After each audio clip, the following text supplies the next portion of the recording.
بسم اللہ الرحمن الرحیم۔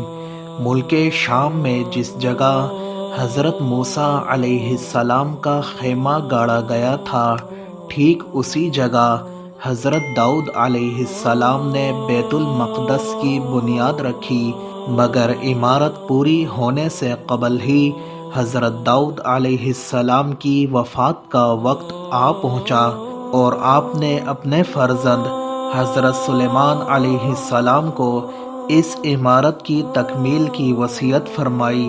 چنانچہ حضرت سلیمان علیہ السلام نے جنوں کی ایک جماعت کو اس کام پر لگایا اور عمارت کی تعمیر ہوتی رہی، یہاں تک کہ آپ کی وفات کا وقت بھی قریب آ گیا اور عمارت مکمل نہ ہو سکی، تو آپ نے یہ دعا مانگی کہ الہی میری موت جنوں کی جماعت پر ظاہر ہونے نہ پائے، تاکہ وہ برابر عمارت کی تکمیل میں مصروف عمل رہیں، اور ان سب کو جو علم غیب کا دعویٰ ہے وہ بھی باطل ٹھہر جائے گا۔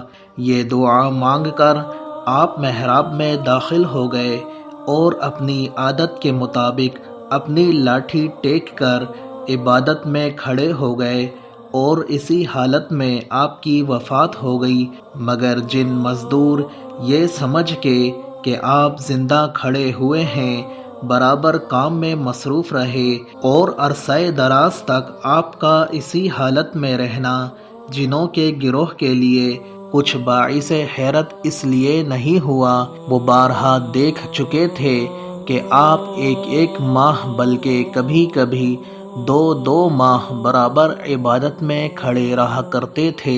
غرض 1 سال تک وفات کے بعد آپ اپنی لاٹھی کے سہارے کھڑے رہے، یہاں تک کہ بحکم الہی دیمک نے آپ کے عصا کو کھا لیا، اور عصا کے گر جانے سے آپ کا جسم مبارک زمین پر آ گیا۔ اسی وقت جنوں کی جماعت اور تمام انسانوں کو پتہ چلا کہ آپ کی وفات ہو گئی ہے۔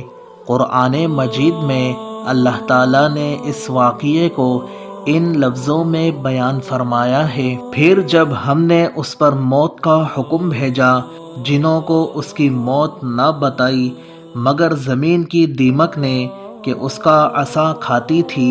پھر جب سلیمان زمین پر آیا، جنوں کی حقیقت کھل گئی۔ اگر غیب جانتے ہوتے تو اس خواری کے عذاب میں نہ ہوتے۔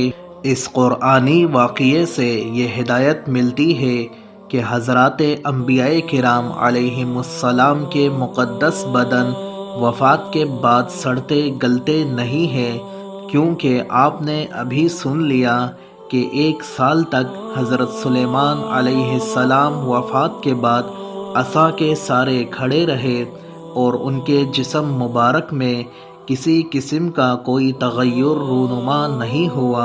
یہی حال تمام انبیاء کرام علیہم السلام کا ان کی قبروں میں ہے کہ ان کے بدن کو مٹی نہیں کھا سکتی۔